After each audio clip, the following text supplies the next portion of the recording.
குட்டிகளே, வேல் கொண்டு கண்ணை குத்தினாலும் இமை படக்காத தமிழகத்துடைய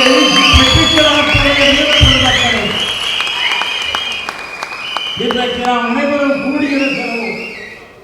எந்த தருணத்திலே கூடியிருக்கிறோம் தெரியுமா? சங்க இலக்கிய காலத்திலே இருந்து போருக்கு போவதற்கு முன்னாலே வீரர்களை திரட்டி வைத்து அவர்களை ஒருநிலைப்படுத்தி யுத்தத்திலே வெற்றி காணக்கூடிய வியூகத்தை சொல்லி அவர்களுக்கு வாசனைகளிலே பழக்கப்படுத்தக்கூடிய வகையிலே இன்றைக்கு தமிழகத்துடைய வெற்றி கழகம் இங்கே திரும்பியிருக்கிறது. எனக்கு ரொம்ப நாளாக ஒரு சந்தேகம் இருந்தது. பாரதாசன் ஒரு பாடலிலே சொல்லுவான், இப்படை நோக்கி எப்படை வெல்லும் என்று சொல்லுவான். அந்த இப்படை எதுவென்று இப்பொழுதுதான் நான் புரிந்து கொண்டேன். அதுதான் தமிழகத்தினுடைய வெற்றி கழகம் என்பதை அன்றே பாரதாசன் சொல்லுவான். இப்படை நோக்கி எப்படை வெல்லும். இன்றைக்கு தேர்தல் பணியிலே கூட்டணிகள் அவைகளெல்லாம் கல்லை எடுத்து வீசினாலே பறந்து போகும் காக்கை கூட்டம் அது அந்த கூட்டணி.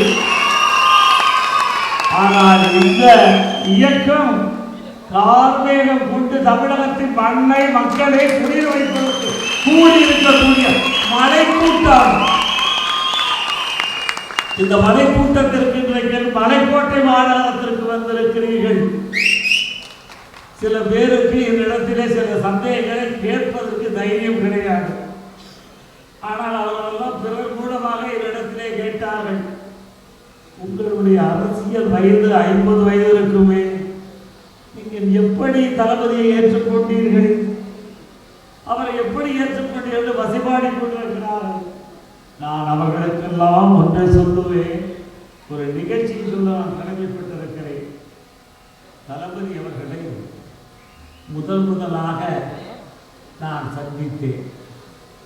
நீண்ட நேரம் தமிழகத்தினுடைய அரசியல் பிற்காலத்தில் வரக்கூடிய நிகழ்வுகள் எப்படி இருக்கிறது, முற்காலத்திலே எப்படி இருந்தது என்பதை பற்றி எல்லாம் பேசினேன்.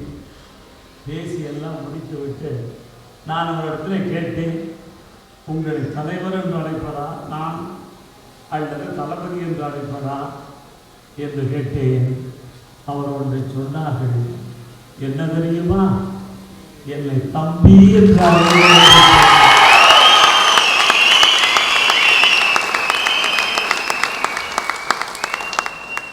அந்த ஒற்றை சூழ்நிலையால் கட்டுண்டு கிருஷ்ணன் இருக்கிறார்.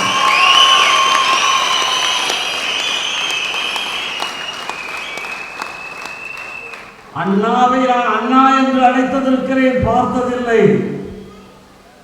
புரட்சி தலைவரை தலைவர் என்று அழைத்திருக்கிறேன், பார்த்திருக்கிறேன்.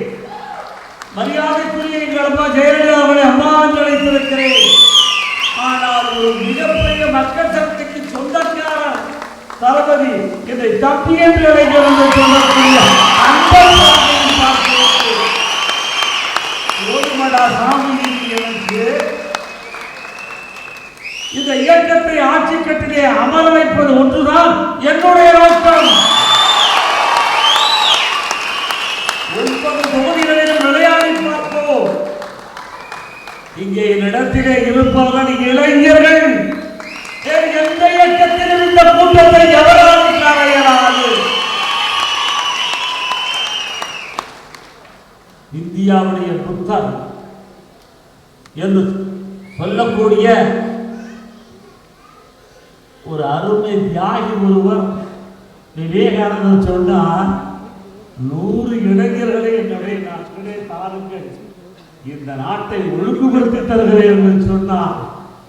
இங்கே 100 1000 50,000 1 லட்சமா பல லட்சம் இளைஞர்களும் இளைஞர்களும் இந்த கூட்டத்திலே இந்த இயக்கத்திலே இருக்கிறார்கள் சொன்னால் இந்த நாட்டை நம்ம சரி செய்துவிட முடியும் என்ற நம்பிக்கை தளபதி அவர்களுக்கு இருக்கிறது.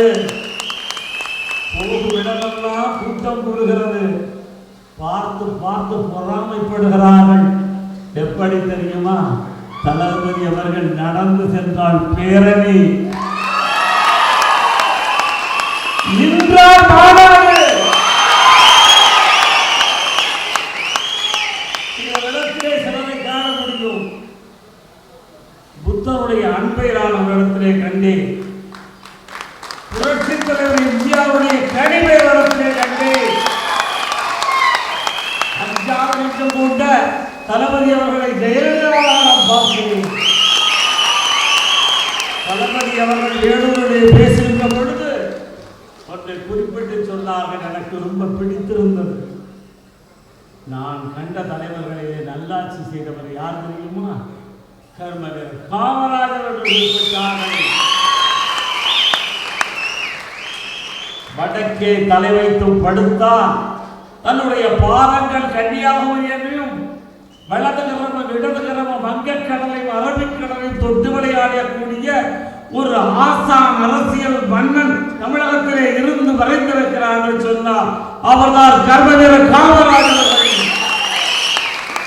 அவருடைய வழிகாட்டியை அவர் ஏற்றுக்கொள்ளக்கூடிய இயக்கம் தமிழக வெற்றிக்கழகம். சீரிய சிந்தனையின் பெருச்சுடை, யாருக்கும் என்றைக்கும் அஞ்சாது முழங்கிய அரை நூற்றாண்டுகால தலைவர் தந்தை பெரியாரை தன்னுடைய வழிகாட்டியாக கொண்ட இயக்கம் நம்முடைய தமிழக வெற்றிக்கழகம். புதுமையை புகுத்திய வேலுநாச்சியாரை கொண்ட இயக்கம் இன்றைக்கு தமிழக வெற்றிக்கழகம். தாய் அஞ்சலம்மா அவர்களை ஏற்றுக்கொண்ட இயக்கம் நம்முடைய தமிழக வெற்றிக்கழகம். ஆனால் இந்த நேரத்திலே இன்னொன்றை நான் நினைக்கிறேன். இஸ்லாமிய பெருமக்கள் மதினாவிலிருந்து மெக்காவுக்கு போவார்கள் என்று சொன்னால் தமிழக வெற்றிக்கழகத்துடைய தோழர்கள் நாம் செல்ல வேண்டிய மெக்கா என்று சொன்னால் கரூர். எதற்காக 41 பேர் தன்னுடைய இன்னொரு மாய்த்திருக்கிறார் என்று சொன்னால் இந்த தலைவனை பார்ப்பதற்காக வந்த கூட்டத்தை சதி நடந்தது என்பதை பகிரங்கமாக சொல்லுகிறேன். நிகழ்ச்சி நடந்தது கரூரிலே, வழக்கு பதிவு செய்யப்பட்டது கரூரிலே, ஆனால் விசாரணை டெல்லியிலே. எந்த ஐபிசியிலே சிஆர்பிசியில் இருக்கிறது? எண்ணி பார்க்க வேண்டாமா? மத்திய அரசில் இருக்கக்கூடிய சிபிஐ உடைய துறை அலுவலகம் கரூரிலே இருக்கிறது. அங்கே அழைத்து நம்முடைய தோழர், நம்முடைய தலைவர் தியாகியை, தளபதியை விசாரித்திருக்க வேண்டும். அதுதான் சட்டம் காட்டுகின்ற வழி. என்ன நினைக்கிறார்கள்? நான் ஒரு கணம் எண்ணி பார்க்கிறேன். தமிழகத்தில் அவர் அழைத்தால் பாதுகாப்பாக கொடுக்கவே முடியாது இந்த அரசாங்கத்தால் என்பதற்காகத்தான் டெல்லியிலே அழைத்திருக்கிறார்கள். எத்தனை சோதனைகள்! படம் வெளியிடக்கூடாது, மக்களை சந்திக்க போனால் உனக்கு அனுமதி மறுக்கப்படுகிறது. இன்னும் சொல்லுகிறேன், நாம் ஆடம்பரமாக இந்த மண்டபத்திலே அமர்ந்திருப்பது பெருமை அல்ல. திருச்சியிலே எந்த மண்டபம் நம்முடைய செயற்குழுவிற்கு, நம்முடைய நிர்வாகி கூட்டத்திற்கு அனுமதி தர மாட்டே இருக்கிறார்கள். ஆனால் இந்த மண்டபத்து நண்பர்களுக்கு, டாக்டர்களுக்கு நன்றியை சொல்லுவேன்.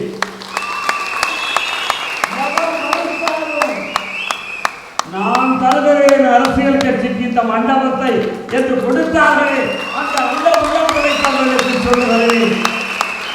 முதலாக இந்த மண்டபத்தில் வரலாறு முதல் அரசியல் கூட்டத்தை இங்கே நடத்திக் கொண்டிருக்கிறோம்.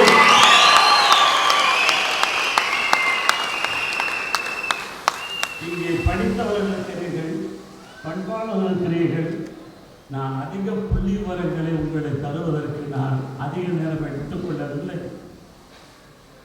சென்ற 10 நாட்களுக்கு முன்னாலே தமிழக சட்டப்பேரவையிலே துணை மானிய கோரிக்கை ஒன்றை வருவாய்த்துறை அமைச்சர் மரியாதைக்குரிய தங்கம் தென்னரசு அவர்கள் படித்தார்கள்.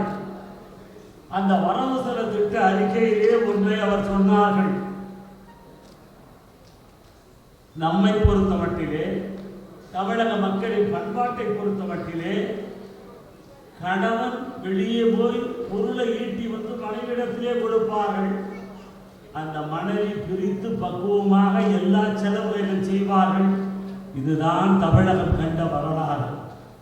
அதன்படி ஒரு அரசாங்கம் இருக்கிறது சொன்னால் அந்த அரசாங்கம் மக்களிடத்திலிருந்து பெறப்பட்ட வரியை எப்படியெல்லாம் பயன்படுத்தலாம் என்று அவர் கணக்கு போடுவார்கள். அதுபோல நம்முடைய தங்கம் தென்னரசு அவர்கள் தன்னுடைய நிதிநிலை அறிக்கையிலே குறிப்பிட்டிருக்கிறார். சுருக்கமாக சொல்லுகிறேன், ஒரு வருடத்திற்கு தமிழக அரசிற்கு மக்கள் வரிப்படமாக தருவது வரவு வருவது 3,48,696 கோடி. ஆனால் செலவிட இருப்பது 3,93,271 கோடி. ஆக வரவு 3,48,000, செலவு 3,93,000 கோடி. துண்டு விடுகிறது பட்ஜெட்டிலே 48,000 கோடி துண்டு. 48,000 கோடியை எப்படி நீங்கள் ஈடுகட்ட போகிறீர்கள் என்பதை சொல்லி இருக்க வேண்டும். இது யார் கேட்டிருக்க வேண்டும்? எதிர்கட்சி கேட்டிருக்க வேண்டும். தமிழ்நாட்டுடைய விதி, எதிர்கட்சி எவர் வந்தாலும் வெளிநடப்பு செய்வதால் வாடிக்கை கேட்டிருக்க வேண்டாமா? வரவு 8 செலவு 10. ஒரு பாட்டை கண்ணதாசன் பாடி இருக்கிறார். ஆக இந்த வரவு செலவு திட்டத்திலே இவ்வளவு பற்றாக்குறை இருக்கிறது, இதை எதிரே ஈடுகட்ட போகிறீர்கள் என்று கேட்டிருக்க வேண்டும். அதை விடுத்து ஒரு எதிர்கட்சி எடப்பாடி குழப்பிக் கொண்டு அடைகிறாரே, அவர் கேட்டிருக்க வேண்டாமா? கேட்கவில்லை. நான் அவர்களை பார்த்து கேட்கிறேன், ஒரு குடும்ப தலைவிக்கு 50,000 10,000 கொடுப்பேன் என்று சொல்லுகிறாரே, நீ இந்த நாட்டினுடைய முதலமைச்சராக இருந்து இன்றைக்கு எதிர்கட்சி தலைவராக அமர்ந்திருக்கிறீர்கள். எப்படி நம்முடைய மொத்த வருவாய் மட்டுமல்ல, தமிழ்நாட்டுடைய மொத்த கடன் 11 லட்சம் கோடி தமிழக அரசுக்கு கடன் வைத்திருக்கிறது. அதுவும் வரவு செலவு திட்டத்திலே குறிப்பிடப்பட்டிருக்கிறது. அன்பு தாய்மார்களே, நாளைக்கு நமக்கு ஒரு பிள்ளை பிறந்தாலும் அந்த பிள்ளையின் தலையிலே 37 லட்சம் கடன் இருக்கிறது. தமிழ்நாட்டுடைய நிதிநிலை அப்படி இருக்கிறது. ஊதாரி செலவுகள், இந்த செலவுகளை குறைப்பதற்கு மரியாதைக்குரிய ஸ்டாலின் அவர்கள் எடுத்த நடவடிக்கை என்ன செய்தாரா?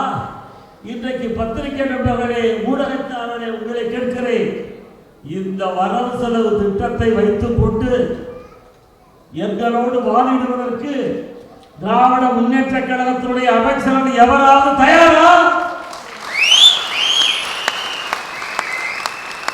அல்லது எதிர்கட்சியிலே இருக்கக்கூடிய பாஜக கூட்டணியிலே இருக்கக்கூடியவர்கள் எங்களோடு ஒரே மேடையிலே வாதிட தயாரா? வருவீர்களா? நாங்கள் பார்க்கிறோம். வாருங்கள் ஒரு கை என்று அழைக்கிறோம். அழைப்பது யாரும் அல்ல, 3 வயது குழந்தை தமிழகத்தினுடைய வெற்றி கழகம் அழைக்கிறது. 75 ஆண்டு காலம் ஆண்ட வளர்ந்த திராவிட முன்னேற்ற கழகத்தை அழைக்கிறது. பொன்விழா கண்ட அதிமுக அழைக்கிறது. ஆக உங்களுடைய நோக்கம் இலவசம் என்ற பெயராலே தமிழர்களை திருவோடு என்று செய்திருக்கிறார்கள். நீங்கள் மக்களுக்கு இலவசம் கொடுப்பதை நாங்கள் வேண்டாம் என்று சொல்லவில்லை, வரவேற்கிறோம். அதற்கு வழியை காட்டுங்கள், எதிரே இருந்து கொடுக்க போகிறீர்கள் சொல்லுகிறார். நாங்கள் 7,000 8,000 கொடுத்திருக்கிறோம் என்று கொடுத்திருக்கிறீர்கள். தொடர்ந்து கொடுப்பதற்கு உங்களிடத்திலே வழி இருக்கிறதா? ஒரு உதாரணத்தை கொண்டு சொல்லுகிறேன். இதே கருணாநிதி அவர்கள், ஸ்டாலினுடைய தந்தையார் அவர்கள் எதிர்கட்சி தலைவராக இருந்த பொழுது புரட்சி தலைவர் எம்ஜிஆர் அவர்கள் சொன்னார்கள், ஏழை பிள்ளைகளுக்கு இலவசமாக சத்துணவு திட்டத்தை நான் கொண்டு வருகிறேன் என்று சொன்னார்கள். அப்பொழுது கருணாநிதி அவர்கள் சொன்னார்கள், சட்டமன்றத்திலே சொன்னார்கள், பதிவிடப்பட்டிருக்கிறது. அதில் கேட்ட கேள்வி என்ன தெரியுமா? நிதியே ஒதுக்காமல் இருந்த இந்த திட்டத்திற்கு எப்படி நீங்கள் சத்துணவு போட முடியும் என்று கேட்டார்கள். அப்பொழுது எம்ஜிஆர் அவர் சொன்னார்கள், பிச்சை எடுத்தாவது இந்த திட்டத்தை நிறைவேற்றி தருவேன் என்று சொன்னார்கள். ஓராண்டு காலம் பிச்சை எடுப்பதை போல வசதி படைத்தவரிடத்திலே பணத்தை பெற்று அந்த திட்டத்தை நிறைவேற்றினார்கள். அது ஒரு நல்லாட்சிக்கு சான்று. அதைத்தானே நம்முடைய தளபதி அவர்கள் சொல்லுகிறார்கள், சிறந்த ஆட்சி காமராஜர் ஆட்சி, எம்ஜிஆர் ஆட்சி என்று. உங்களால் இதற்கு வழிகாண முடியுமா? பெண்கள் தான் இலவசமா பஸ்ல போகணும் திமுக காரங்க நம்மால ஆம்பளையும் போங்க. நீங்க யோசனை பாருங்க, இந்த டீசல் எல்லாம் அரபு நாடா தமிழ்நாடு கேளுங்க தண்ணி ஊத்துக்க. டீசலுக்கு எங்கன்னா போவ, அந்த டிரைவருக்கு சம்பளத்துக்கு எங்கன்னா போவ, கண்டக்டருக்கு எங்கன்னா போவ, மெக்கானிக் எங்கன்னா போவ. நான் கேட்கிறேன், தமிழ்நாட்டில் இருக்கக்கூடிய போக்குவரத்து கழகத்தினுடைய மொத்த இடங்களெல்லாம் நேஷனல் பேங்கிலே அடகு வைக்கப்பட்டிருக்கிறது. பத்திரிகைக்காரர் நண்பர்களே, நீங்கள் போடுங்கள், இல்லாத கேளுங்கள் அவர்களை.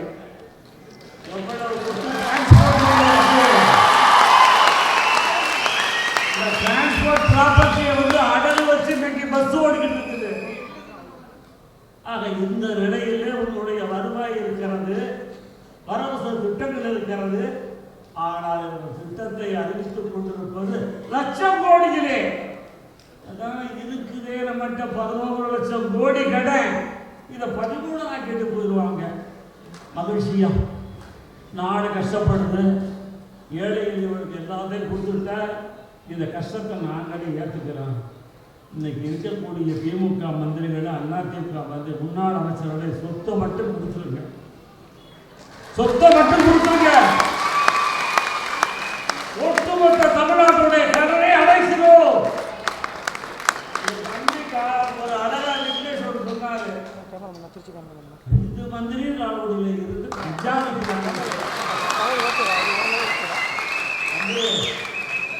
விக்ரம யாருன்னு மாறியாப்ப. ஆக அந்த அளவிற்கு இன்றைக்கு நாடு போய் கொண்டிருக்கிறது. இதை எதிர்த்துத்தான் நம்முடைய தளபதி இயக்கத்தை நடத்தி கொண்டிருக்கிறார்கள். இந்த இயக்கம் நடத்துவதற்கும் ஆட்சிக்கு வருவதற்கு முன்னாலே தன்னுடைய திரைப்படத்தை பூர்த்தி செய்துவிட்டு அரசியலுக்கு வந்திருக்கிறார். இனி நான் அரசியல் தான் மக்களோடாக இருப்பேன் என்று சினிமா துறைக்கு விடை கொடுத்து வந்துவிட்ட நம்முடைய தலைவர் விடை மட்டுமல்ல, வரக்கூடிய படத்தை, கிடைத்த படத்தை தூக்கி எறிந்து விட்டு வந்திருக்கிறார்கள். யாருக்காக வந்திருக்கிறார்கள்? இங்கே இருக்கக்கூடிய துப்பாக்கிக்கும் வேலை செய்வதற்காக, உழைப்பதற்காக வந்து கொண்டிருக்கிறார். அப்படிப்பட்ட தலைவரை நம்மிடத்திலே இன்றைக்கு ஏற்றிருக்கிறோம். இந்த தளபதியை பார்த்து, நீ வீட்டிலே இருக்கிறாய், வெளியே வர வேண்டும் என்று இருக்கிறார்கள். நான் அவர் சொல்லுகிறேன், ஒரு நாளைக்கு 24 மணி நேரம் வெளியே வருவதற்கு அவர் தயார், அனுமதி கொடுப்பதற்கு நீங்கள் தயாரா? அனுமதி கொடுத்து பாருங்கள். அதை விட்டு அனுமதியே இல்லை என்று மறுக்கக்கூடிய கூட்டம் இன்றைக்கு தமிழ்நாட்டை ஆண்டு கொண்டிருக்கிறது. ஆண்டவர்களும் ஆண்டு கொண்டிருப்பவர்களும் மாண்டவர்களையும் இந்த மண்ணை விட்டு நீக்கிவிட்டு இளைஞர் பட்டாளத்தை கொண்டு ஆட்சியை நடத்துவதற்கு ஒரு நல்லவர், வல்லவர், திறன்படைத்தவர் ஒரு திறமை வந்திருக்கிறார். அதனுடைய விளைவுதான் இன்றைக்கு வீட்டுக்கு 3 ஓட்டு எங்க ஓட்டு. 4 பேர் கொண்ட குடும்பத்திலே 3 ஓட்டு எங்களுக்கு. மிச்சத்தை வேணா ஆளுக்கு ஆஃபாக ஷேர் பண்ணிக்கலாம். ஏன்னா அந்த ஆஃபா குடும்பத்தோட அடிப்படையில்தானே காலங்கள் பார்த்தோம். இல்ல, இந்த நாட்டுடைய மக்கள் திருத்தப்பட வேண்டும், ஏழைகளுடைய கண்ணீர் துடைக்கப்பட வேண்டும் என்ற உணர்வு இருக்குமே என்று சொன்னால், இந்த மக்கள் மீது உங்களுக்கு நல்ல எண்ணம் இருக்கும் என்று சொன்னால், டாஸ்மார்க்கை மூடுவதற்கு திமுகவே தயாரா? சாராய காசை கொண்டு நீ இன்றைக்கு அரசாங்கத்தை நடத்தி கொண்டிருக்கிறார். எப்படிப்பட்ட அரசாங்கத்தை நடத்தி கொண்டிருக்கிறீர்கள்? கொள்ளை இல்லாத நாள் ஒரு நாளை நீங்கள் காட்டுங்கள். காவல்துறை வீட்டுக்குள்ளே புகுந்து வெட்டி கொலை செய்யப்படக்கூடிய அவலநலத்தை சட்ட ஒழுங்கு இன்றைக்கு நாட்டிலே இருக்கிறது. இது திருத்தப்பட வேண்டாமா? கொள்ளையடிப்பு தடுக்கப்பட வேண்டும். சிலர் சொல்லுகிறார்கள் ஊழலை பற்றி பேசலாம். நண்பர்களே, என்னை பற்றி நான் இந்த நேரத்தில் பேசியாக வேண்டும். என்ன தெரியுமா? எந்த திமுக, அதிமுக, கம்யூனிஸ்ட், காங்கிரஸ், எத்தனை இயக்கங்கள் திமுக கூட்டணியிலே இருக்கிறதோ, எவனாவது ஒருவன் பல்வேறு நாட்கள் போட்டு பூப்பா கிருஷ்ணன் மீது வழக்கு இருக்கிறது, ஏதாவது ஒரு வழக்கு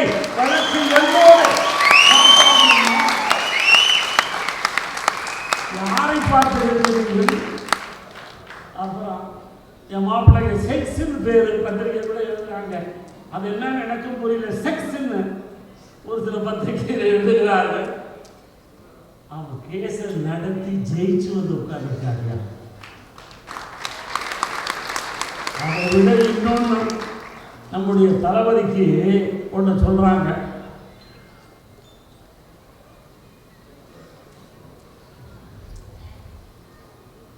வருமான வரித்துறை வருமானம் உள்ளவர்களுக்கு வரி விதிப்பார்கள். அந்த வரி விதிக்கின்ற பொழுது ரெண்டு பிரச்சனை. அதாவது சட்ட சம்பந்தமான நிகழ்ச்சியா அல்லது இயற்கையான இதா என்று பார்ப்பார்கள். வரி போடுவது அவர்கள் வேலை. சட்டத்திலே சொல்லுவதற்கு வருமான வரித்துறை இருக்கிறது. அந்த வழக்கை நடத்துவதற்ற உரிமை வரி செலுத்துவதற்கு உண்டு. இது எப்படியா லட்சமாகும்? அது என்ன சொல்றேன்னு உங்களுக்கு புரியலன்னா புரியுற மாதிரி சொல்றேன். எம்ஜிஆரை பார்த்து கருணாநிதி ஒன்று சொன்னாரு, பல்கேரியா கப்பல்னாரு. அவர் எம்ஜிஆர் சிசிக்கிட்ட துண்டப்பட்டு சொன்னாரு, எங்கப்பா அந்த கப்பல் ஓவூர்ல இருக்குதான்னாரு. வாங்காத கப்பலுக்கு வாங்கியதாக கணக்கு காட்டி பேசிய கருணாநிதி பிள்ளைதான் இன்றைக்கு தமிழகத்தை ஆண்டு கொண்டிருக்கிறார். இவர்கள் சொல்லுகிறார்கள், என் மேல போட்ட வரி தப்பு, யாரு கோர்ட்ல போறாங்க, இதுக்கு மேல அப்பீல் இருக்குது, இதுக்கு மேல போர்டு இருக்குது, போய் எங்களுடைய குறையை நாங்கள் சொல்லிக் கொடுக்கிறோம். உங்களுக்கு ஏயா காண்டு? இந்த இயக்கம் தூய்மையான இயக்கம். ஏன்னா இதனால்தான் நாளைக்கு வரப்போகிறார்கள் இளைஞர்கள். இந்த இளைஞர்களுக்காக நான் உங்களை சொல்லுகிறேன், முதலிலே உங்களை நீங்கள் யார் என்று புரிந்து கொள்ளுங்கள். ஒரு அப்பழுக்கற்ற தொண்டனுக்கு நீங்கள் தொண்டராக இருக்கிறீர்கள், அதிகாரத்து அடியனாக இருக்கிறீர்கள். நாம் எதையும் சந்திப்பதற்கு தயாராக இருக்கிறோம். ஒரு நல்ல நேரத்திலே தான் நாம் எல்லாம் செயற்படுத்த கூடியிருக்கிறோம் என்று நான் நம்புகிறேன். ஏனென்று சொன்னால், இஸ்லாமிய மக்கள் நோன்பு இருக்கிற நாளிலே இந்த செயல்முறை கூட்டத்தை நடத்தி கொண்டிருக்கிறோம். கிறிஸ்தவ பெருமக்கள் புனித வெள்ளியை நோக்கி நோன்பு கொண்டிருக்கிறார்கள். அந்த நேரத்திலே கொண்டிருக்கிறோம். பங்குனி உத்தரத்திற்கு பாழ்படுவதற்கு இந்துக்கள் தயாராகி கொண்டிருக்கிறார்களே, இந்த புனித நாளிலே நாம் நம்முடைய இந்த கூட்டம் வெற்றியை தவிர வேறொன்றும் இருக்காது. நான் உங்களிடத்திலே கேட்பதெல்லாம் ஒற்றுமை என்ற ஒரே ஒரு ஒற்றை சொல்லிலே கட்டுண்டு இந்த தேர்தலை சந்தித்தாக வேண்டும். நம்முடைய மாவட்ட செயலாளர் குறிப்பிட்டதைப் போல 9 சட்டமன்றங்களும் திருச்சியிலே உள்ளடக்கிய 9ஐயும் வெற்றி வாகை சூட வேண்டும். அதை சூடுவதற்கு நீங்கள் உழைக்க வேண்டும். உங்களுக்கு இனிமே அல்லாவும் கிடையாது, கிறிஸ்தவரும் கிடையாது, முருகனும் கிடையாது, அப்ப சுப்பனும் கிடையாது. ஒரே ஒரு ஒற்றை தலைவன் உங்கள் முன்னாலே தளபதி விஜய் இருக்கிறார். இந்த உணர்வோடு பணியாற்றுங்கள். அந்த விக்னேஷ் அவர் சொல்லும்போது சொன்னாரு, அது போல அருமை தம்பி சொன்னாரு, மகாபாரதத்தை குறிப்பிட்டு மகாபாரதத்திலே பாண்டவ ஐவராக இருந்தாலும் ஒருவன் மட்டுமே வெற்றிக்கு மேலே வெற்றியை வெற்றி வெற்றி என்று குவித்துக் கொண்டிருந்தவன் அர்ஜுனன். அவனுக்கு விஜய் என்ற பெயர் உண்டு.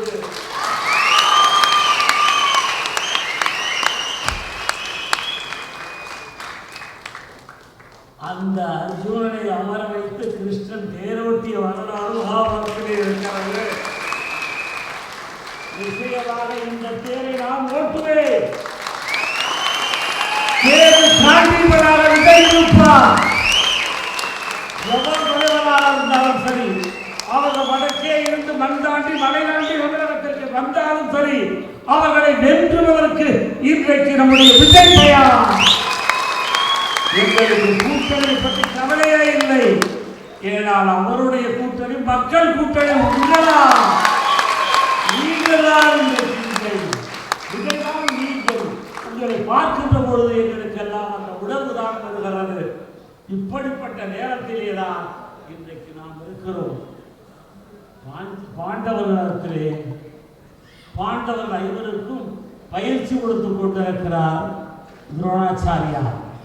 அந்த துரோணாச்சாரியை சொல்லுகிறார், தம்பி பாண்டவர்களை பார்த்து, தர்மா உனக்கு எதிரே என்ன தெரிகிறது என்று இருக்கிறார். எனக்கு அங்கே இருக்கக்கூடிய மரம் தெரிகிறது என்கிறான். பீமனுக்கு இருக்கிறார், மரத்திலே இருக்கக்கூடிய கிளை தெரிகிறது என்கிறார். துரியோதனை பார்த்து கேட்கிறான், கிளையிலே இலைகள் தெரிகிறது என்று சொன்னான். அர்ஜுனனை பார்த்து விஜயனை பார்த்து அவர் கேட்கிறார், உனக்கு என்ன தெரிகிறது விஜய் என்று கேட்கிறார். அவர் சொன்னார், அங்கே ஒரு பறவையினுடைய கண் மட்டுமே எனக்கு தெரிகிறது என்று சொன்னார். என்ற பறவை என்று சொன்னார். அதைத்தான் இன்றைக்கு இருக்கிறேன். 60 நாளைக்கு நாமளும் நோன்பு இருப்போம். மேற்கு மாவட்டத்திற்கு உழைப்போம். நம் எண்ணத்திலும் செயலிலும் பார்ப்பதெல்லாம் வெற்றி வெற்றி வெற்றி கழகத்தின் வெற்றி வெற்றி தவறு எதுவுமே இருக்கிறார்கள். ஒருவரை ஒருவர் விட்டுக் கொடுத்து வாடுவோம், பிறரோடு சேர்ந்திருப்போம், ஏழைகளுக்கு தோல் கொடுப்போம். அந்த நிலையிலே இந்த இயக்கத்தை நாம் வழிநடத்துவோம். வெற்றி நமக்கு வரும் வரும் வெல்லும் வெல்லும் வெல்லும். இன்றைக்கு இந்த பாசன கூட்டத்திலே கிரேக்க நாட்டினுடைய வரலாற்றை ஒன்றை சொல்லி முடிக்க நான் ஆசைப்படுகிறேன். என்ன தெரியுமா என்று சொன்னால், உலகம் போற்றும் மாவீரன் அலெக்சாண்டர் தன்னுடைய படைகளை ஐரோப்பா முழுக்க போன இடங்களெல்லாம் வெற்றி வெற்றி கொடி நாட்டி வருகிறான். அப்படி நாட்டி வருகின்ற பொழுது ஜெர்மானிய நகரத்திலே ஒரு நகரத்தோடு போரிட்டுக் கொண்டிருக்கிறான். மலையின் உச்சியிலே நின்று கொண்டு அலெக்சாண்டர் பார்த்து கொண்டிருக்கிறார் வெற்றி ஒரு எப்படி இருக்கிறது என்று. அப்படி பார்க்கின்ற பொழுது அவருடைய கண்ணுக்கு முன்னாலே தெரிவதெல்லாம் ஒரே புகை மண்டலங்கள், குதிரையின் காலடி ஒளிம்பும் காலடி குழப்பனுடைய ஒளிகள் சத்தம் கேட்டுக் கொண்டிருக்கிறது. வீரருடைய அளவை சத்தம் கேட்டுக் கொண்டிருக்கிறது. இந்த சட்டங்களெல்லாம் கேட்டு கேட்டு நின்று கொண்டிருக்கிறான் அலெக்சாண்டர். அப்படிப்பட்ட அவனிடத்திலே அவருடைய நோக்கமெல்லாம் வெற்றி பெற்று விட்டோமா, வெற்றி அடைந்து விட்டோமா, வெற்றி அடைந்து விட்டோமா என்று பார்த்து கொண்டிருக்கிறார். இன்றைக்கு நம்முடைய விஜய் அவர்கள் பார்த்து கொண்டிருப்பதை போல கண்டிப்பாக உழைத்து வெற்றியை தேடி தந்திருக்கிறார்களே என்பதற்காக வெற்றியை நோக்கி அவர் நின்று கொண்டிருக்கிறார். அப்பொழுது அந்த மாவீரன் அலெக்சாண்டர் காதில் ஒளியிலே ஒரு சின்ன ஒளி கேட்கிறது. ஒரு குதிரை சத்தத்தினுடைய காலடி குழம்பு சவுண்டு கேட்குது. சின்ன சின்ன சவுண்டு, கொஞ்சம் கொஞ்சமா அந்த குழம்பினுடைய ஓசை கேட்கிறது. அவன் காதிலே வாங்கி கொண்டிருக்கிறான். ஆனால் அவனுடைய கண் முழுக்க யுத்தத்தை நோக்கியே பார்த்து கொண்டிருக்கிறார். குதிரையினுடைய காலொலி சத்தம் சற்று கூடுதலாக கேட்டுக்கொண்டிருக்கிறது. அப்பொழுது கூட அவர் திரும்பி பார்க்கவே இல்லை. அவர் யுத்தகணத்தையே பார்த்து கொண்டிருந்தார். அப்படி யுத்தகணத்தை பார்த்து கொண்டிருந்த நேரத்திலே அவர் காதிலே இன்னொரு சொல் ஒலிக்கிறது. உலகத்தை ஆண்டமா மனிதரே வெற்றி விட்டோ என்ற செய்தி கிடைக்கிறது. திரும்பி பார்க்கிறார் அலெக்சாண்டர். குதிரையிலே வந்த அந்த மாவீரன் மடிந்து கிடக்கிறான் கீழே. ஆக வெற்றி செய்தியை மன்னனுக்கு சொல்லுவதற்காக குதிரையை பிடித்துக் கொண்டு வந்த வரலாறு கிரேக்க நாட்டிலே இருக்கிறது. இன்றைக்கு தமிழகத்துடைய வரலாற்றிலே உங்களுக்கு இருக்க வேண்டியதெல்லாம் தமிழகத்தை வென்றாகிவிட்டது வெற்றி கழகம் என்ற செய்தியை நீங்கள் அந்த இடத்திலே சொல்ல வேண்டும். அதற்கு நீங்கள் உழைக்க வேண்டும். அந்த உழைப்பு உண்மையான உழைப்பாக இருக்க வேண்டும். எத்துணை தோழர்கள் நாம் ஒதுக்கி இருந்தாலும் எல்லோரும் அரவணைத்து செல்ல வேண்டும். ஒரு சிறு இடங்களிலே கூட ஒரு சின்ன சலசலப்புக்கு இடமளிக்காமல் உங்கள் நோக்கம் வெற்றியை நோக்கியே சென்று கொண்டிருக்க வேண்டும். தம்பி, உனக்கு இருப்பது 2 கை, முருகனுக்கு இருப்பது 12 கை. ஆனால் வெற்றி கழகத்தினுடைய தொண்டர்களுக்கு தமிழகத்திலே இருப்பது 5 கோடி கரங்கள் இருக்கிறது. ஓட்டு ஒவ்வொருத்தருக்கு 2 கை, 5 கோடி கரங்களை காப்பாற்றுவதற்கு ஏந்துவதற்கு இருக்கிறது. எனவே நீங்கள் வெற்றியை நோக்கி பாடுபடுங்கள், வெற்றிக்காக உடையுங்கள். 60 நாட்கள் நாம் உன்னால் நோன்பு இருப்போம். வெற்றி என்ற செய்தியை தவிர வேறு எந்த செய்தியும் நம்முடைய அருமை தலைவர் தளபதி விஜய் இடத்திலே சேர்க்க வேண்டும் என்ற உணர்வோடு நீங்கள் பாடுபட வேண்டும். பணம் கொடுப்பார்கள், மக்கள் வாங்கிக் கொள்ளுங்கள். அந்த பணத்திற்கு பின்னாலே நம்முடைய தலைவர்களுடைய முகம் இருப்பதனாலே தான் பணம் கொடுக்கிறார். வெற்றி கழகத்தை நிறுத்த முடியாத நிலையென அறிந்த பின்னர்தான் பொருள் தருவார்கள், பொங்கல் பரிசு தருவார்கள், பாத்திரங்கள் தருவார்கள். மேடம், தமிழ் திருச்சி மாவட்டத்திலேயே நம்முடைய மந்திரியில ஒரு மந்திரி தான் அதிக அளவு மந்திரி இருந்தாரு. நான் தான் மந்திரி 30 வருஷம் ஆச்சு. எப்ப இந்த 1989 மந்திரியா கவர்னர் இருக்காங்க இல்லையா, இப்பதான் உங்களுக்கு பொங்கல் தெரியுதா? இதுக்கு முன்னால பொங்கலே பார்த்தது இல்லையா? ஏன் அப்பவும் தொகுதியில பரிசு பொருளை கொடுக்க கூடாதா? போட்டி போட்டு தருகிறார்கள். ஏன் தருகிறார்கள்? தோல்வி அடைந்து விடுவோம் என்ற பயத்தால் தருகிறார்கள். தோல்வி பயத்தால் தருகிறார்கள். எப்படி இந்த தோல்வி வருகிறது என்று சொன்னால், வெற்றி கழகம் இன்றைக்கு வீடு கொண்டு எழுந்து கொண்டிருக்கிறது என்பதற்காக அவர்கள் இன்றைக்கு பரிசு பொருட்களை தந்து கொண்டிருக்கிறார்கள்.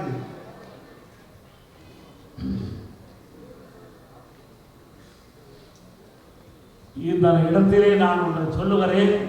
நம்முடைய ஒன்றிய செயலாளர்கள், அணி செயலாளர் எல்லாம் இருக்கிறீர்கள். அவர்களுடைய அணியை நீங்கள் ஊக்கப்படுத்தி உற்சாகப்படுத்தி நடத்த வேண்டும் என்பது நேரத்திலே கேட்டுக்கொள்கிறேன். இந்த குரூப்ல இருந்து டெலிட் பண்ற வேலையை மட்டும் இப்போ கொஞ்ச நாளைக்கு ஒத்தி வைங்க.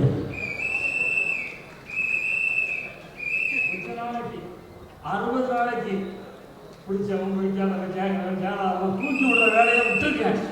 அது நான் செஞ்சா நீங்க செஞ்சு அவன் செஞ்சு கீழே போகுது. எல்லோரும் வேண்டும். ஒன்றுபட்டால் உண்டு வாழ்வு, ஒற்றுமை நீங்களில் அனைவருக்கும் சொன்னால் ஒற்றுமையாக இருந்து பாடுபட வேண்டும். இந்த நாட்டில் தமிழ்நாட்டில் தாயா ஒரு புலவர், அதுவும் அம்மா மாதிரி இந்த பொம்பளை புலவர் சொல்லியிருக்காயா, ஒவ்வொருத்தருக்கு என்ன கடமை இருக்குன்னு. ஈன்று புறந்தறுதல் தாயின் கடன். ஒரு தாய்மை அடைந்த பிள்ளைக்கு எது உரிமை தெரியுமா? தான் ஒரு பிள்ளையை பெற்று இந்த நாட்டுக்கு தருவதுதான் ஈன்று புறம் தருதல் தாயின் கடன். அவனை சான்றோனாக்குதல் தந்தையின் கடன். அவனை நல்லவனா வேற எந்த இயக்கத்துக்கு போகாம விஜய்கிட்ட போய் விவாதத்து நல்ல தொழில், நல்ல நட்பு, நல்ல பணம் எல்லாம் கலந்துக்கலாம் என்று சொல்லிக் கொடுப்பது தந்தையருடைய வேலை. நம்முடைய கர்மாக்கள் என்று சொல்லுவார்கள், வேல் வடித்து கொள்ளர்களே என்று சொல்லுவார்கள். நன்னடையை நல்கள் நாடாளும் கடல் என்று சொன்னார்கள். ஒரு ராஜாவானவர் நல்ல நடையை மக்களுக்கு தெரிந்து கொள்வதற்கு, புரிந்து கொள்வதற்கு வழங்க வேண்டும். எந்த அப்பனும் தன்னுடைய பிள்ளையை பார்த்து தம்பி கஞ்சாவி இல்லை எந்த அம்மாவை சொல்லுவாங்களா? ஆக ஒரு அரசன் செய்யக்கூடாத தொழில் மது, போதை, இதை ரெண்டையும் செய்யக்கூடாது என்று பெண்பால் புலவர் பொன்முடி சொல்லுவாரா? அதே பொன்முடியா வந்தவங்க இருந்தாயா பொம்பளைகளை கேள்வி பண்ணாங்க. எட்டு புத்தி வந்த கேடு கட்ட மதி இல்லை. இதைத்தானே உங்கள் ஆட்சி இன்றைக்கு தமிழக மக்களுக்கு தந்து கொண்டிருக்கிறது. எனவே அவனுடைய கடமை என்ன தெரியுமா? களிறு எரிந்து பெயர்த்தல் காலைக்கு கடல் என்று சொல்லுவார். களிர் என்ன? யானை. ஒரு கொடி இருக்குது. ஒரு கொடி அரசியல் கட்சிகள் ஒன்றொன்று கொடியை வைத்து அறிமுகம் செய்வார்கள், பறக்க விடுவார்கள். ஆனால் எப்படித்தான் இந்த விஜய் நம்முடைய தளபதிக்கு இப்படி ஒரு இரட்டை களிர்கள் பிளிர கொடிகளை இறந்து யாரும் பிளிர வாழை சூடிய மாமன்னன் விஜய் என்பதை தன்னுடைய கொடியிலே காட்டியிருக்கிறார். பாண்டியனாக இருந்தால் பணப்பூ வைப்பான், சேரனாக இருந்தால் குறிச்சி பூ வைப்பான், சோழனாக இருந்தால் அந்த பகுதியில் புங்கப்பூ வைப்பான். வெற்றி பெற்றவன் அடையாளம் தான் வாகை. என்றைக்கு இந்த வாகை கொடியை பறக்கிறதோ இந்த கொடி வெற்றி கொடி. இந்த கொடியை மிஞ்சுவதற்கு எந்த கொடியும் கிடையாது. இந்த ஒரு முறை நமக்கு கஷ்டம் இருக்கிறது. நம்மிடத்தில் வேட்பாளர்கள் டீ வாங்கி கொடுப்பதற்கோட வகையில்லாமல் இருப்பார்கள், வகையில்லாமல் இருப்பார்கள். ஆனால் நமக்கு வேட்பாளர் யார் என்பது முக்கியமல்ல. யார் வேட்பாளரை அறிவிக்க போகிறார் என்பது நமக்கு முக்கியமல்ல. அவர் யாரை அறிவித்தாரோ அவர் அந்த தொகுதியுடைய சட்டமன்ற உறுப்பினர். ஒரு சட்டமன்ற உறுப்பினருக்கு நீ அளிக்கக்கூடிய வாக்கு வெற்றி விஜய் அவர்களுக்கு அளிக்கக்கூடிய வெற்றி. அவர்களை முதலமைச்சராக அமர்த்துவதற்கு இங்கே உங்களுடைய தோழன் போக வேண்டும் என்று இருக்க வேண்டும். இன்னும் நன்றாக சொல்லுங்கள். ஏழை எளிய மக்களை இன்னலை துடைப்பதற்காக வந்திருக்கிறார் விஜய் என்று சொல்லுங்கள். எதற்கும் ஆசைப்படாத தூய்மை உள்ளத்தோடு வருகிறார்கள் சொல்லுங்கள். நாங்கள் ஓட்டுக்கு காசு கொடுக்க மாட்டோம். இடத்திலே இருப்பதெல்லாம் ஏழை பங்காளர்கள். எந்த பங்குமையும் நாம் தருவதற்கு தயாராக இல்லை. ஆனால் ஒன்றை செய்வதற்கு நாங்கள் உறுதியாக இருக்கிறோம். லஞ்ச லாபத்தை இந்த மண்ணிலே இருந்து வேரோடு வேரோடி மண்ணோடு பெயர்த்து தெரிவதற்கு விஜய் வந்திருக்கிறார் என்பதை சொல்லுங்கள். மக்களுடைய வாக்கு விடைமதிக்க முற்றாத வாக்கு. உயிர் என்பது ஒரு முறைதான் பிறக்கும், அது போவது ஒரு முறைதான் என்பதை போல இந்த தேர்தலை எங்களுக்கு வாக்களியுங்கள். சூரியனுக்கு வாக்கு போட்டு எண்ணத்தை கண்டீர்கள், எல்லைக்கு வாக்கு போட்டு எண்ணத்தை கண்டீர்கள். இடையிலே நின்றவனும் வென்றவனும் நான் தான் என்பதையும் சொல்லிக் கொடுக்கிறேன். அன்றைக்கு புரட்சித் தலைவருடைய தலைமையிலே வென்றது அவர்கள் உண்டாகா என்று எனவேதான் அவர்கள் தன்னுடைய மேற்கோளாக சொல்லுகிறார். எம்ஜிஆருடைய ஆட்சி சிறந்தது, காமராஜருடைய ஆட்சி சிறந்தது, இவர்களை என்னுடைய வழிகாட்டியாக நான் ஏற்றுக்கொள்கிறேன் என்று தைரியம் இருக்கிறதா? கேடுகிட்ட கூட்டணியில் அதிமுக ஒன்றும் நான் சொல்றேன் சொல்லித்தான் ஆகணும். வரலாறே என்னன்னு தெரியாதாரு. கம்பை எங்க போனாலும் கம்பம் வர்ற ஊர்ல போயிருந்து பெரிய புராணம் பாடிய செயல்களாக சொன்ன தமிழ் கூறாது மேதாவி. இன்றைக்கு அந்த கட்சியிலே, இந்த பாரதிய ஜனதா கட்சியில் இருக்கக்கூடிய தலைவர் தமிழ்நாட்டிலே சொல்லுகிறார், நீங்கள் எல்லாம் வருங்காலத்திலே அமைச்சராவீர்கள். யாரு? பிஜேபி. சொல்லுவது யார்? பிஜேபி தலைமை. கேட்டுக்கொண்டிருப்பது யார்? சுரகத்தை எடப்பாடி. சிந்தித்திருக்க வேண்டாமா? சரியாக ஆட்சி நடத்தி என்று சொல்ல அவையப்பட மந்திரியாமா? என்ன திமிர் இருந்தால் பாரதிய ஜனதா கட்சி தலைவர் தமிழ் மண்ணிலே இருந்து கொண்டு அமைச்சராக சொன்னார். நாங்கள் எல்லாம் ஐஸ்கிரீம் சாப்பிட வந்திருக்கோம்.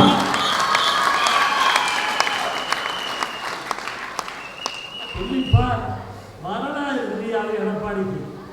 1980 ஒரு நிகழ்ச்சி, நீங்களும் வரலாற்றை குறிப்பிட்டுக் கொள்ளுங்கள். அன்றைக்கு திராவிட முன்னேற்ற கழகம் காங்கிரஸ் கூட்டணி. எம்ஜிஆர் தனித்திருக்கிறார். நம்மை போல எந்த கூட்டணி யார் வேண்டாம் என்று இருக்கிறார்.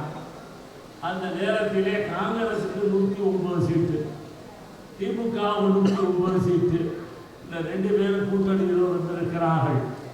அப்பொழுது உ. சுப்பிரமணியன் என்ற தலைவர் காங்கிரஸ் கட்சியுடைய தமிழ்நாட்டு தலைவர். உ. சுப்பிரமணியன் ஊசுன்னு சொல்லுவாங்க. அவர் ஒரே ஒரு கேள்விதான் கேட்டார். ஏன்னா நம்ம 2 பேர் ஜெயிச்சா நம்மளை யாராலும் முதலமைச்சர் இதாயா கேட்டாரு. யார் முதலமைச்சர் என்பதை தெளிவுபடுத்த வேண்டும். இப்படி அதிமுக எடப்பாடியை கேட்பதெல்லாம் மந்திரி சபை நியமிக்க போறியா இல்ல பாரதிய ஜனதாவுக்கு வழிவிட போறியா?